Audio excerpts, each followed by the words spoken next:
What's happening, YouTube? I'm finishing getting my Mr. T starter kit on. Me and my jewelry. I got this thing, I can't help it.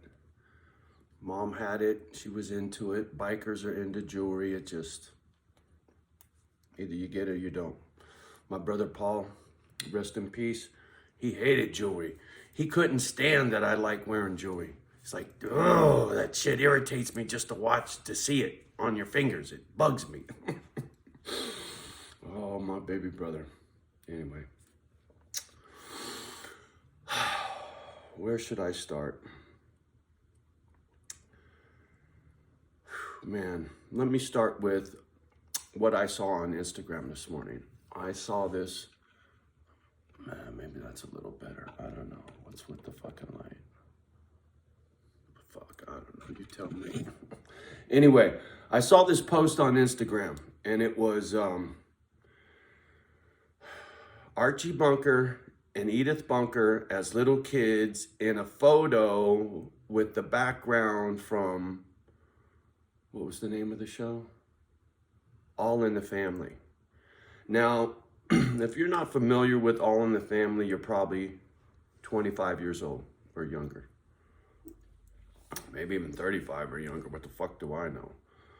But there was a show on television, and there was this cat, Archie Bunker, right? Everybody says he was a bigot, right? He was a bigot. He's a fucking hater, right? Archie Bunker wasn't a hater. He was ignorant, right? He was ignorant like a lot of people, just the way they were raised, right? You dumb Pollock, he would call his son-in-law, right?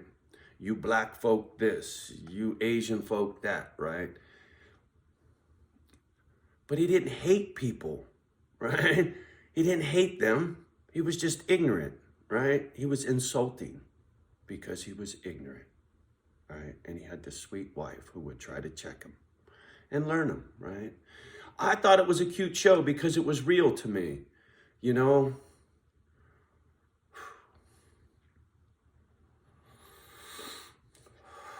Mom was Edith Bunker, right? Mom wasn't a hater. She would learn you how not to hate on people because it was wrong, right? She taught us well when we were little. Conversation I had with this gentleman that I'm buying this Harley from, we talked about life lessons as children, right? How they shape you. And I told him, I said, look, I didn't have a dad, right? When I came home from the hospital, it was me, Mom, to Grandpa's house. The only father figure I had was my grandfather. And Gramps had a hard life. And when you fucked up, Grandpa would flick you and he would do that, right? He'd flick you in the fucking head with his finger.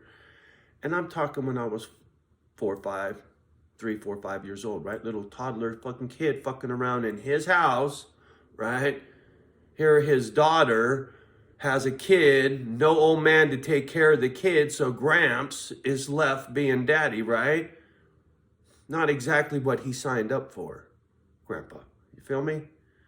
And Gramps is a lot like me. He just wants to be left alone. Likes his peace and quiet, Mom used to say.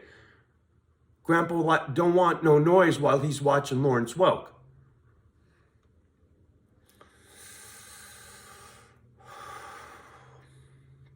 So early in life, I learned you don't put your elbows on the table. You don't reach across the table across somebody else's plate. You don't speak when someone else is talking. And when you're little, you don't speak unless somebody speaks to you first. You sit there quiet unless somebody talks to you. You watch, you learn, you pay attention. You learn how to behave in a group of people with manners. I learned that from Grandpa and Mom. As broken and dysfunctional as my family was, I knew right from wrong from day one. Kids today don't get it, right? They have no respect for authority, plain and simple. The shit you guys do, shoplifting, sideshowing, a total disrespect for authority is not good, man. It's not good. Would you want somebody disrespecting your mother and father? Do you disrespect your mother and father? See what I'm saying? When I was a kid, you did not sass a cop. You get slapped upside the fucking head. And that cop wasn't getting in trouble either because he was doing his job. He was learning you some fucking manners. Rightfully so. He wasn't taking you out back, beating the living shit out of you just because you were drunk and you fucking cussed him, right? That ain't cool. There's a difference. A huge difference.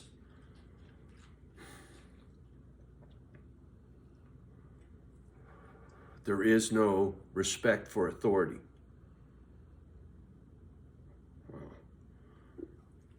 I earned my respect. I will have my respect or die trying. You feel me? It's how I live. It's how I've stayed alive this long. I keep my mouth shut, my eyes open, always have. I don't go running my fucking mouth, saying shit I shouldn't be saying to people I shouldn't be saying it in places I shouldn't be.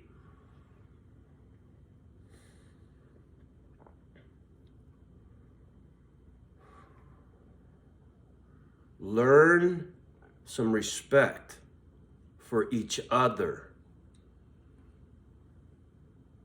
I'm telling you, man. Even Archie Bunker had respect for people of color. He was just ignorant about some of the shit he would say. But he wasn't a fucking hater. That's my point, man. I know I come across real harsh and real like an asshole, right? I just ran across this cat, Joey Stacks. I love this dude, man. In one of his videos, he said, I don't care. If you're out of line or disrespectful, he goes, I'll check my own grandmother. I'm the same way. I've talked shit about moms, right? My brothers, my kid, whatever. I'll talk shit about anybody and everybody if I feel I'm justified, or I feel I'm right, or I feel there's a reason, right? A lot of times I should keep my mouth shut. A lot of times I've made mistakes about checking people. Maybe I should have been a little more gentle, but it was never coming from a place of fucking hatred. It was a place of sticking up for my fucking self, right? Taking my respect. And if I've crossed the line and I owe people apologies, I'm quick to give it and gladly to give it, especially if I was angry when I said those words or drunk when I said those words. Anyway, I'm sure you get my point. We all can make a mistake in life.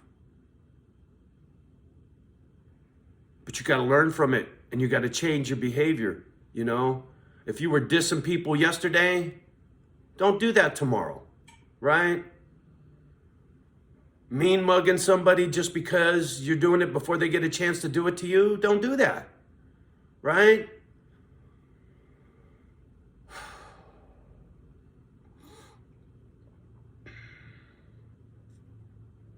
I'm not your daddy. I'm not here to tell you what to do. You do whatever the fuck you want to do. What I'm saying to you is things are worse now than they were when Archie Bunker's show was on television, right? The hating and the bigotry and the bullshit that was going on in the 60s and the 70s is nothing compared to what's going on today. Today, it's way worse. It's way worse today than it was 50 years ago, right? When I was 10 years old, it was way better. 1972, you know, from 62 to 72. The run of the hippies, what happened? Charlie Manson, marijuana madness, right? The United States government. The government's always got a better way to tell you how to do something, right? Instead of you figuring out for your damn self.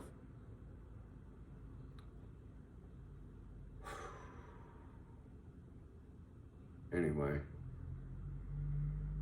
beat that horse into the ground. Sorry, but you know, I get triggered by some shit, right? Thinking about Archie Bunker, thinking about the conversation I had with this gentleman last night with the Harley. It was so refreshing to listen to somebody else who has manners, man. You know, his family raised him with fucking manners. And that's why him and I got along so well, because we see eye to eye on life. Complete stranger. I never met this guy. Just saying, right? Anyway.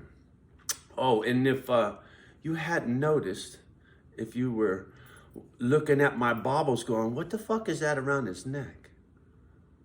This side over here, this fat graduated chain, right? This is the one I showed you guys, this littler one, right? And it didn't have this on it.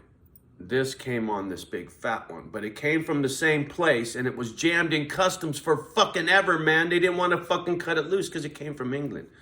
But what this is, let me get my face out of the way.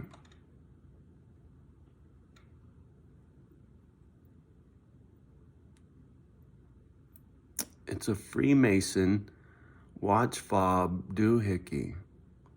Look at the engraving, will you? Is that not bitchin'? And look at the hallmarks on the back. It's real deal, Goldie. There you go.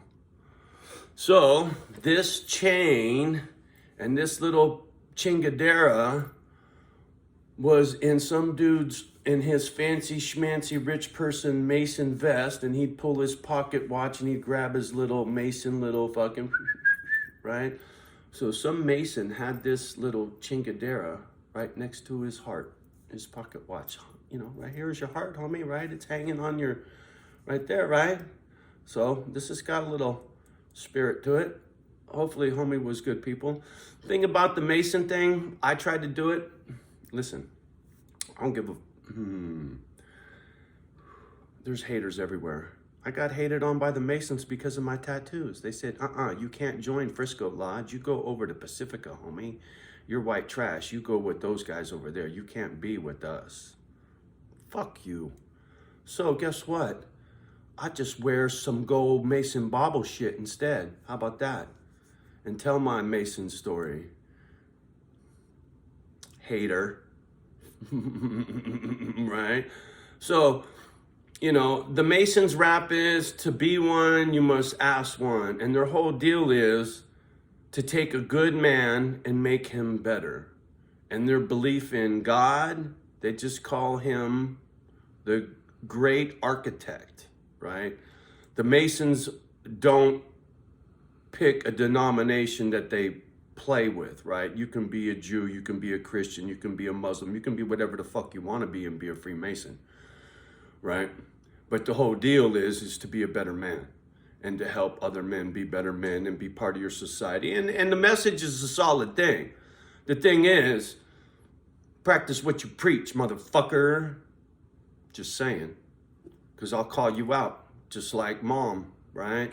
Mom did a lot of fucked up shit, but she was broken. Like me, I've done a lot of fucked up shit because I'm broken. It's not an excuse, it's an explanation, right? And to explain my bad behavior, hoping to be forgiven and have a conversation and a chance to explain myself and say sorry, right? When you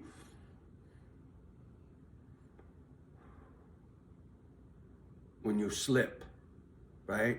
When you fuck up, when you make that mistake, right? To owe up to it, make amends, all that shit, right? To be forgiven. It's a two-way street, right? There are people I need to learn to forgive too. Anyway, manners. Where the fuck did the manners go? You know? Like I was saying about this little bauble, probably, you know, was in some dude's pocket, got a little spirit attached, right? Little mojo. That 13 ring right there was on my man Noah's finger. You feel me? Died of a fentanyl overdose at 40 years old. Just shy of fucking 40 years old, man. Just days shy of 40, I think, if memory serves. It was on his finger, right? Some ghost attached to that fucking ring, you feel me? Biker ring, right? Same for that skull.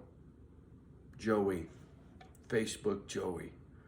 Lived in the sunset, covered in tattoos, cooked for Mark Zuckerberg, right? Had a bunch of stock, became a millionaire. Lived like a rock star and died on a Harley. Black 31, Dave and Joey's Jewelry Company, right? Anyway, stories, man, I got tons of them. Fuck you. You have no idea. I got about 10 fucking movies up here. Are you kidding me? I got a whole mini series. One day, somebody will come knocking on the door. We want your story. I'll sell it to you, motherfucker. I'll feed me some dogs. Are you kidding me? One day. Before I get all fucking misty-eyed on you bitches, I'm gonna check off this gadget. Tell you fools to have a great day. I got some business to tend to today. Looking forward to it. I gotta leave the house for a minute. Don't particularly care to do that with COVID and whatnot. I'm not a fan of being out in public, but I got some errands to run right quick. And it's gonna be a good day. It most certainly will. So, having said all that nonsense, do me a favor. Like, subscribe, share, hit the share thing, text this crazy shit to somebody who will appreciate it, right? Love the ones that love you back. Do your best to love the rest. Don't have a choice. Don't let the kids hear my crazy. We'll talk soon.